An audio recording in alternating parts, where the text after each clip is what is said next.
Told you, too open. Too open.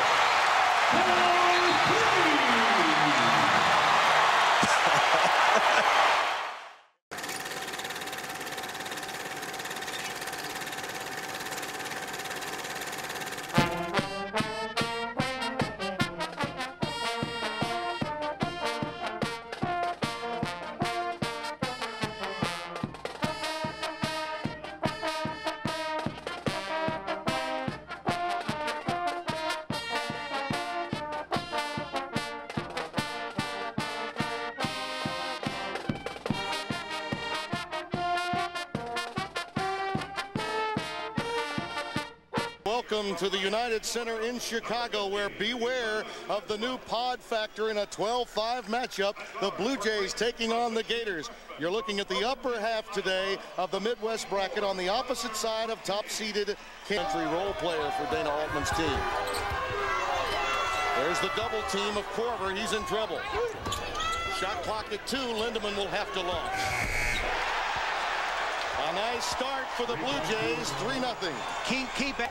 And Florida does come out pressing Tim, even though it started a big lineup today. Lindemann.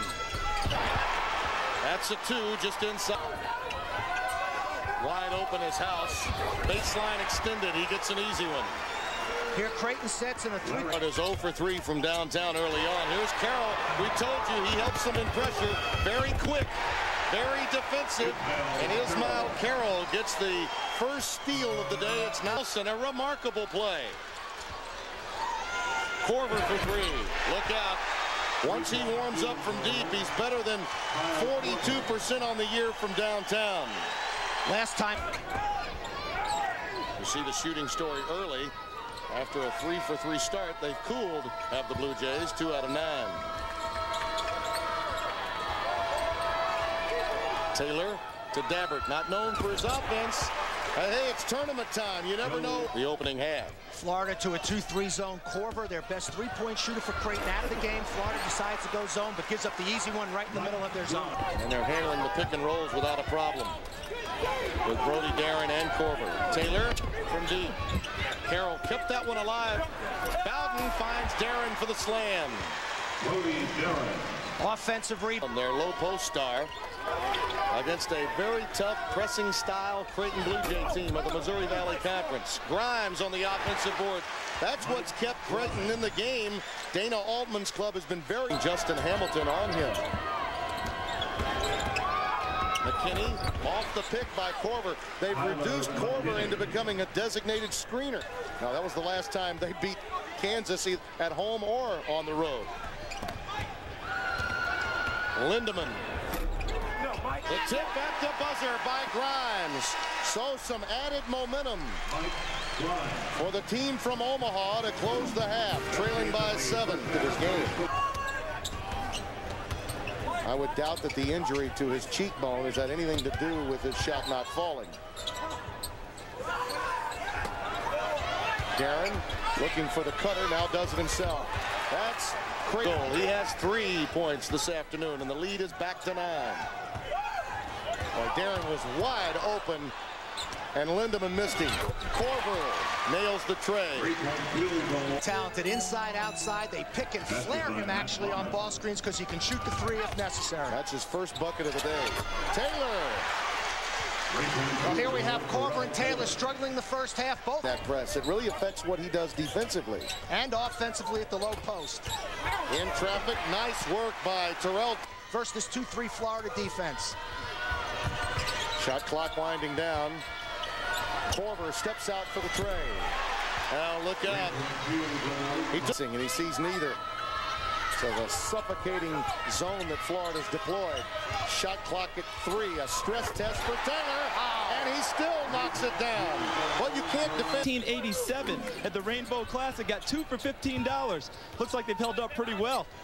Yeah, you bet. Well, Omaha, the home of Boys Town and Father Flanagan. He's Father Love Boat. Take the 2 off the ball fake. There's the dump down to Darren. Lee cannot guard him down there. Physical mismatch gave Nelson confidence. Yeah. Now he banks home the 3. 4 for 13 from the floor for him. But there's the answer.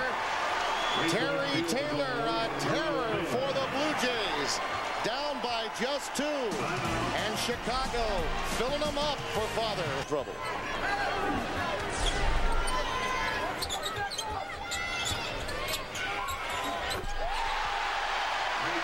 Korver knocks down a tray to give the Blue Jays their first lead of the half. He has Darren giving it up to Taylor. He's been their offense in the last 5 minutes. Korver to a cutting Lindemann. That's his game. Backdoor cuts. Florida being in severe foul trouble the first half. Interesting note. Tyler McKinney operating at the point. This is almost a must-score possession. Taylor for 3. He answers, rattling it home in a quick 3. Give Dana Altman's team credit. Short arm that one a bit. Nice defensive sequence as Grimes blocks out for the rebound. Bowden to an open Taylor. He wants it. He feels it. With a 3-point deficit, but you can't forget about Korver. There's Taylor up top. He's been hitting them from the wing. That's not the place on the floor he'd like to be. Off the pick. Oh! 69-69.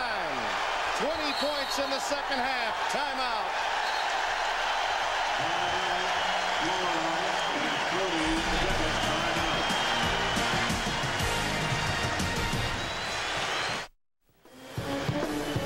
The 6th man of the year in the Missouri Valley Conference, Terry Taylor, no points in the first half, 20 in the second, 6 from downtown to tie the Florida Gators at 69. Wow, what a play. And in my opinion, Florida should have switched that ball screen to get more pressure on Taylor's 3-point shot. Tim, Florida's going to play for the last shot of the game. They've got overtime. Creighton on a 10-2 run just after a 6-minute drought from the floor. Hamilton had that 5-second call earlier, and Taylor picks him up with extended defense.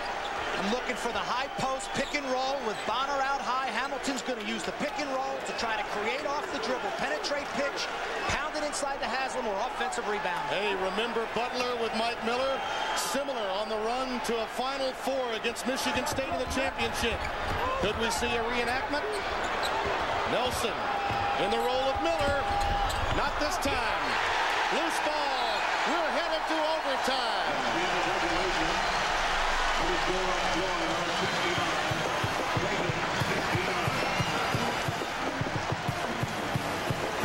Right. So what did you think?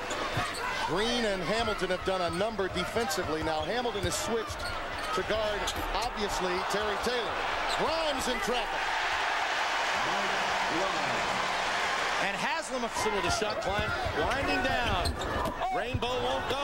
Haslam off the iron with 3 on the clock, and yet again struggling at the stripe, under 50% today.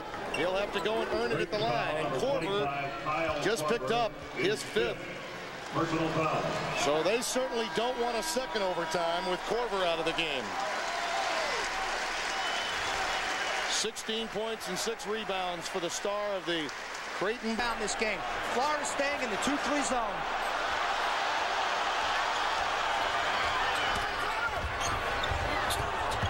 Taylor, the tip. We're headed to a second overtime. And with Korver out of the game, advantage Florida. All that remains is Taylor is a real scoring option for the Blue Jays, and Haslam will have to endure a second OT with 4 fouls.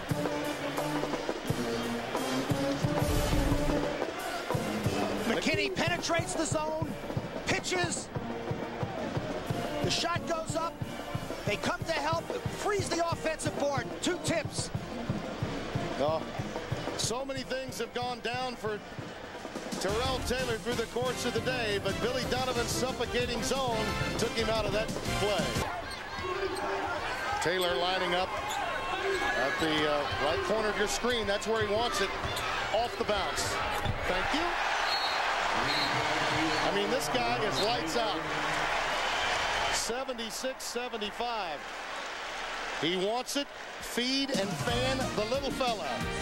And the follow-through is true. Korver and Darren Won a low post player. Korver, the most versatile talent the Blue Jays have. Player of the year in the league. Dabbert, the other physical player, really rendered a non-factor because he's not a scorer. Who's going to be willing for Creighton to step up and have the courage to knock down a big shot here outside of Taylor, who Florida knows where he is at all times? McKinney's rainbow woefully short. Lindemann the follow. They need a good shot, whether it's a 2 or a 3. And then take a timeout if they can score. Yeah, and they need to get it up quickly because it is a 2-possession game. Time. Yep. Was that a timeout? That was a timeout. Creighton's going to have to foul. Any emergency timeout, they still have 3 left. 5-second call. Guard problems. Orion Green, Justin Hamilton, no Teddy Dupay. Hamilton can play defensively, but those kinds of breakdowns on the offensive end is where they miss it. I agree. He might have been taking the ball out of bounds, perhaps, Tim. Yep.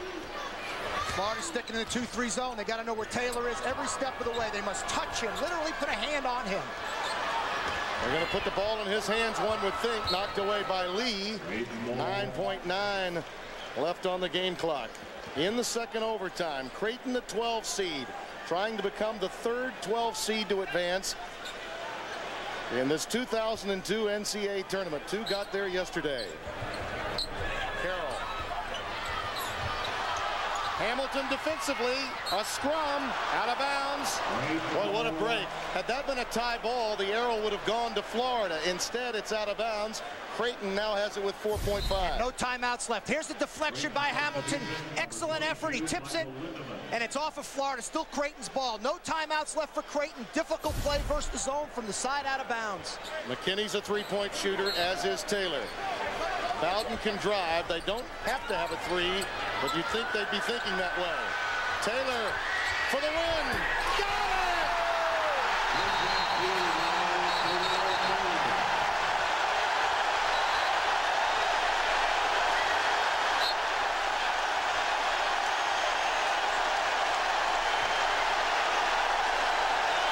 Everything in this situation. Absolutely. Here's Taylor off the dribble, crosses on Brett Nelson, jumps up with his athleticism, and banked home the huge 3. His 8th 3-pointer of the afternoon. Wow, how happy is the Creighton Blue Jays? Only one option for that team, and Billy knew it. They still couldn't stop him. Well defended on the play. Here's Taylor coming to meet the ball. Brett Nelson does not get head up. Boom, crossover, get into the 3-point line and bang it home. All right. Well, I tell you, I don't think he gets more than, say, 2/10 or 3/10 of a second left. I think it went down with 0.4 left. Look at Korver's big blue eyes light up. Tim, you mentioned a 1/10 of a second is a big 1/10 of a second in this instance here, in this situation. Well, you can't shoot it. You can't. If I'm Creighton, I got to put somebody all over Bonner who's taking the ball out for Florida. You got to block his vision. You cannot give Bonner a good look to throw this ball toward their basket. Florida must throw this ball to at least the foul line area in the front court. And you can see Dabbert will be all over Bonner to block his view to make this pass a difficult pass.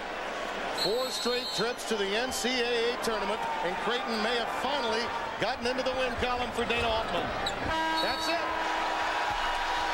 The Blue Jays become the